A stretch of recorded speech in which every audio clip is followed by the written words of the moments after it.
ገበያ ላይ የሚወጡ አካላቶች በጣም ጥቂት በሆኑ ቁጥር ገበያ ላይ ያለው ምርት በስፋት ሲገባ ያ የምግብ ዋስትናው በዛ ልክ እየተረጋገጠ እንደገና ደግሞ ምርቱ የዋጋ ንረቱን በዛ ልክ እየቀነሰ ነው የሚመጣው ማለት ነው። እንግዲህ ይሄ ስራ ደግሞ በጣም ቀጣይነት ሊኖረው ይገባል ብዬ አስባለሁ። ቅድም አንቺ ማንስተሽልኛል ሰዎች በትንሽ መጀመር ይችላሉ። የግድ ትልቅ በረት ምናምን አድርገሽ ምናምን ላይሆን ይችላል። አሁን ላይ ደግሞ ከዶሮም ስናይ 5 እንቁላል 4 እንቁላል በቀን የሚገኝበት ስራዎች እዛም እዚህም ተጀምረዋል ብዬ አስባለሁና እንደው ቀጣይነቱ ላይ ምን መሰራት አለበት ያልሻው? መሰራት ያለበት ነገር ምንድነው?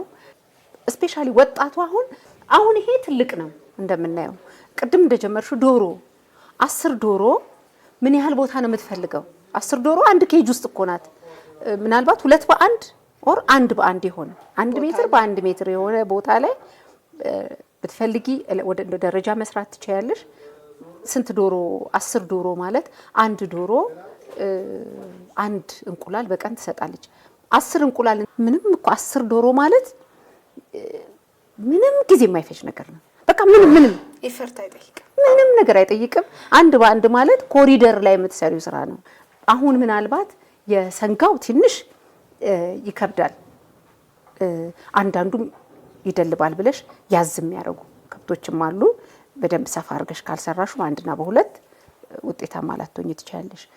ላሞች ግን 1 ላም ከወለደችልሽ የምትሰጠው ወተት ይታወቃል፣ ግምታዊው ማለት ነው። አሁን ብዙውን ጊዜ ወጣቶች ይሄንን አይመርጡትምና በደንብ መስራት አለባቸው። የሚገርሙ ቻሌንጆችን ለማሸነፍ አድርጊ።